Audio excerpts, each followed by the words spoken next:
ಪ್ರತಿಯೊಬ್ಬರೂ ಕೂಡ ಕಷ್ಟಪಟ್ಟು ಎಷ್ಟೇ ಹಣವನ್ನು ಸಂಪಾದನೆ ಮಾಡಿದರೂ ಕೆಲವೊಮ್ಮೆ ಅವರು ಸಂಪಾದನೆ ಮಾಡಿದಂತಹ ಹಣ ಅವರ ಕೈಯಲ್ಲಿಯೇ ಉಳಿಯುವುದಿಲ್ಲ.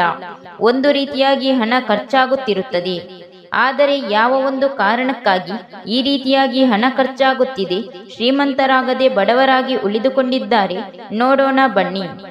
ಮನೆಗಳಲ್ಲಿ ನಮ್ಮನ್ನು ಅಗಲಿದ ಪಿತೃಗಳ ಕಾರ್ಯಗಳನ್ನು ಮಾಡದೇ ಇರುವುದು.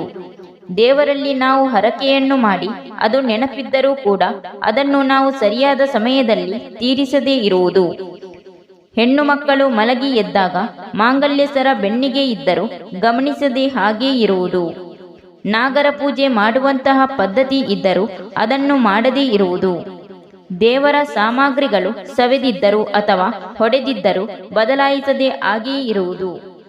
ಉದ್ದ ಉಗುರುಗಳನ್ನು ಬೆಳೆಸುವುದಾಗಲಿ ಅಥವಾ ಉಗುರುಗಳನ್ನು ಕಚ್ಚುವುದಾಗಲಿ ಮಾಡಬಾರದು. ದೇವರ ಮನೆಯನ್ನು ತಿಂಗಳುಗಳ ಕಾಲ ಸ್ವಚ್ಛ ಮಾಡದೆ ಹಾಗೆ ಇಡುವುದು.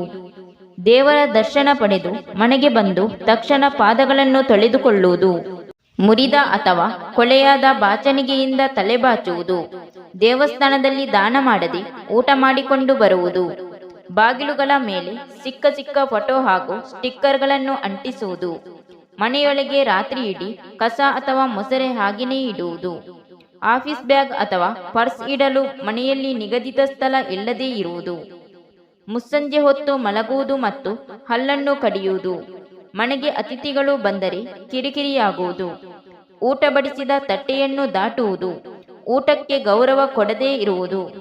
ನೀವು ಸ್ನಾನ ಮಾಡುವ ಜಾಗದಲ್ಲಿ ಗೊತ್ತಿದ್ದೋ ಅಥವಾ ತಿಳಿಯದೆ ಮೂತ್ರ ವಿಸರ್ಜನೆ ಮಾಡಿದರೆ ನಿಮ್ಮ ಮನೆಯಲ್ಲಿ ಬಡತನಕ್ಕೆ ಇದು ಕಾರಣವಾಗಿರಬಹುದು. ಅನೇಕ ಜನರು ತಮ್ಮ ಸಂಬಂಧಿಕರನ್ನು ಗೇಲಿ ಮಾಡುವ ಅಭ್ಯಾಸವನ್ನು ಹೊಂದಿದ್ದಾರೆ. ಇದು ತುಂಬಾ ತಪ್ಪು. ಎಡಗಾಲಿಗೆ ಪ್ಯಾಂಟ್, ಪೈಜಾಮ ಅಥವಾ ಚಪ್ಪಲಿ ಧರಿಸುವುದು ಕೂಡ ಅಶುಭವೆಂದು ಪರಿಗಣಿಸಲಾಗಿದೆ. ಕೆಲವು ಜನರು ಅತಿಥಿಗಳು ಬಂದಾಗ ಕೆಟ್ಟ ಮುಖಗಳನ್ನು ಮಾಡುತ್ತಾರೆ ಮತ್ತು ಅವರು ಹೊರಡುವವರೆಗೆ ಕಾಯುತ್ತಾರೆ. ಇದು ತಪ್ಪು. ನೀವು ಆದಾಯಕ್ಕಿಂತ ಹೆಚ್ಚು ಖರ್ಚು ಮಾಡುವ ಅಭ್ಯಾಸವು ನಿಮ್ಮನ್ನು ಒಂದು ದಿನ ಬಡವನಾಗಿಸಬಹುದು. ಅನೇಕ ಮಹಿಳೆಯರು ನಿಂತಿರುವಾಗ ತಮ್ಮ ಕೂದಲನ್ನು ಬಾಚಿಕೊಳ್ಳುತ್ತಾರೆ ಅಥವಾ ಕಟ್ಟುತ್ತಾರೆ. ಅವರ ಈ ಅಭ್ಯಾಸವು ಬಡತನಕ್ಕೆ ಕಾರಣವಾಗಿದೆ. ಮರದ ಕೆಳಗೆ ಮೂತ್ರ ವಿಸರ್ಜನೆ ಮಾಡುವುದು ಸಹ ತಪ್ಪು ಎಂದು ಪರಿಗಣಿಸಲಾಗುತ್ತದೆ. ಸದಾ ಜಗಳವಾಡುತ್ತಾ ಮಕ್ಕಳನ್ನು ಬೈಯುವುದು ಒಳ್ಳೆಯದಲ್ಲ. ಇದರಿಂದ ದೇವರಿಗೆ ಕೋಪ ಬರುತ್ತದೆ. ಕೆಲವರಿಗೆ ಬಾಗಿಲಲ್ಲಿ ಕುಳಿತುಕೊಳ್ಳುವ ಅಭ್ಯಾಸವಿದೆ ಅಥವಾ ಅವರು ಅದನ್ನು ಇಷ್ಟಪಡುತ್ತಾರೆ. ಹಾಗೆ ಮಾಡಬಾರದು ಮತ್ತು ಬಾಗಿಲಿನ ಕಡೆಗೆ ತಲೆಯಿಟ್ಟು ಮಲಗಬಾರದು. ಕೆಲವು ಮಹಿಳೆಯರು ಈರುಳ್ಳಿ, ಬೆಳ್ಳುಳ್ಳಿ ಇತ್ಯಾದಿಗಳ ಸಿಪ್ಪೆಗಳನ್ನು ಬಿಸಾಡುವ ಬದಲು ತೆಗೆದು ಒಲೆಯ ಮೇಲೆ ಸುಟ್ಟು ಹಾಕುತ್ತಾರೆ. ಇದರಿಂದ ಆಹಾರವು ವ್ಯರ್ಥವಾಗುತ್ತದೆ. ಮೇಣದ ಬತ್ತಿಗಳು, ಅಗರಬತ್ತಿಗಳು ಮುಂತಾದವುಗಳನ್ನು ಬಾಯಲ್ಲಿ ಊದುವ ಮೂಲಕ ನಂದಿಸಬಾರದು.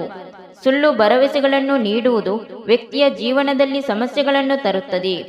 ನೀವು ಚಪ್ಪಲಿಯನ್ನು ತಲೆಕೆಳಗಾಗಿ ನೋಡಿದರೆ ತಕ್ಷಣ ಸರಿಗೊಳಿಸಿ.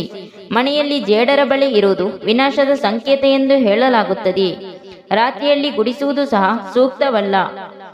ದಾನ ಮಾಡದಿರುವುದು ಮನೆಯ ಸಮೃದ್ಧಿಯನ್ನು ಕಡಿಮೆ ಮಾಡುತ್ತದೆ ಮತ್ತು ಬಡತನಕ್ಕೆ ಕಾರಣವಾಗುತ್ತದೆ. ಮನೆಯ ಮೇಲ್ಛಾವಣಿಯ ಮೇಲೆ ಬಿದ್ದಿರುವ ಕೊಳಕು ಆರ್ಥಿಕ ಮುಗ್ಗಟ್ಟು ಹೆಚ್ಚಿಸಬಹುದು. ಇದು ಕುಟುಂಬದ ಸಮೃದ್ಧಿಯ ಮೇಲೆ ನಕಾರಾತ್ಮಕ ಪರಿಣಾಮ ಬೀರುತ್ತದೆ. ಮನೆಯ ಮೇಲ್ಛಾವಣಿಯನ್ನು ಸ್ವಚ್ಛವಾಗಿಡಿ. ಬೆಳಿಗ್ಗೆ ಎದ್ದ ನಂತರ ಹಾಸಿಗೆಯನ್ನು ಸ್ವಚ್ಛಗೊಳಿಸದಿದ್ದರೆ ಜನರು ತಮ್ಮ ಜೀವನದಲ್ಲಿ ಹಣದ ಕೊರತೆಯನ್ನು ಎದುರಿಸಬೇಕಾಗುತ್ತದೆ. ನೀವು ಮುರಿದ ವಸ್ತುಗಳನ್ನು ಬಳಸಿದರೆ ಅದು ನಿಮ್ಮ ಜೀವನದಲ್ಲಿ ಹಣಕ್ಕೆ ಸಂಬಂಧಿಸಿದ ಸಮಸ್ಯೆಗಳನ್ನು ಸೃಷ್ಟಿಸುತ್ತದೆ. ನಿಮ್ಮ ಮನೆಯಲ್ಲಿ ಕಸವನ್ನು ಅಲ್ಲಲ್ಲಿ ಇಡಬಾರದು. ನಿಮ್ಮ ಸಂಬಂಧಿಕರೊಡನೆ ಅನುಚಿತವಾಗಿ ವರ್ತಿಸಬೇಡಿ. ಇಲ್ಲದಿದ್ದರೆ ಸಂಪತ್ತಿನ ದೇವತೆಯಾದ ಲಕ್ಷ್ಮೀದೇವಿಯು ಕೋಪಗೊಳ್ಳುತ್ತಾಳೆ. ಅನೇಕ ಜನರು ಸಂಜೆ ಮಲಗುವ ಅಭ್ಯಾಸವನ್ನು ಹೊಂದಿದ್ದಾರೆ. ಇದು ತಪ್ಪು. 40 ದಿನಗಳಿಗಿಂತ ಹೆಚ್ಚು ಕಾಲ ಕೂದಲನ್ನು ಇಟ್ಟುಕೊಳ್ಳುವವರ ಮೇಲೆ ಲಕ್ಷ್ಮೀದೇವಿ ಕೋಪಗೊಳ್ಳುತ್ತಾಳೆ. ಇದರಿಂದ ನೀವು 40 ದಿನಗಳ ಮೊದಲು ನಿಮ್ಮ ಕೂದಲನ್ನು ಕತ್ತರಿಸಬೇಕು. ಅನೇಕರಿಗೆ ಅಲ್ಲಲ್ಲಿ ಉಗುಳುವ ಅಭ್ಯಾಸವಿದೆ. ಆದರೆ ಈ ಅಭ್ಯಾಸಗಳಿಂದಾಗಿ ನೀವು ಹಣದ ಸಮಸ್ಯೆ ಎದುರಿಸಬೇಕಾಗುತ್ತದೆ. ಮನೆಯ ಮುಂದೆ ಹೂ ಬಂದರೆ ಬೇಡ ಎನ್ನಬಾರದು. ಬದಲಿಗೆ ನಾಳೆ ಕೊಂಡುಕೊಳ್ಳುತ್ತೇನೆ ಎಂದು ಹೇಳಬೇಕು. ವರ್ಷಕ್ಕೊಮ್ಮೆಯಾದರೂ ನೀವು ಬೇರೆಯವರಿಗೆ ಅನ್ನದಾನ, ಬಟ್ಟೆದಾನ ಮಾಡಬೇಕು. ನಿತ್ಯ ಸ್ನಾನ ಮಾಡದೇ ಇರುವುದು, ದೇವರಿಗೆ ಪೂಜೆ ಮಾಡದೇ ಇರುವುದು ಆರ್ಥಿಕ ಮುಗ್ಗಟ್ಟಿಗೆ ಕಾರಣವಾಗಿದೆ. ರೊಟ್ಟಿ ಹಂಚನ್ನು ಹಾಗೂ ಹಾಲು ಕಾಯಿಸುವ ಪಾತ್ರೆಯನ್ನು ಬೋರಲು ಹಾಕಬಾರದು. ಹೆಣ್ಣು ಮಕ್ಕಳನ್ನು ಕೀಳಾಗಿ ನಡೆಸಿಕೊಳ್ಳುವ ಮನೆಯಲ್ಲಿ ಏಳಿಗೆ ಇರಲು ಸಾಧ್ಯವಿಲ್ಲ. ಇದ್ದರೂ ಸಹ ಖಂಡಿತವಾಗಿಯೂ ನೆಮ್ಮದಿ ಇರುವುದಿಲ್ಲ. ಮೊಂಡು ಅಥವಾ ಹಾಳಾದ ಪೊರಕೆಯನ್ನು ಬಳಸಬಾರದು. ಹಾಸಿಗೆಯನ್ನು ಪೊರಕೆಯಿಂದ ಸ್ವಚ್ಛ ಮಾಡಬಾರದು. Thank you for watching. ಸ್ನೇಹಿತರೆ, ವಿಡಿಯೋ ಇಷ್ಟ ಆದರೆ ಒಂದು ಲೈಕ್ ಮಾಡಿ, ಶೇರ್ ಮಾಡಿ, ಚಾನಲ್ನ ತಕ್ಷಣ ಸಬ್ಸ್ಕ್ರೈಬ್ ಮಾಡಿ.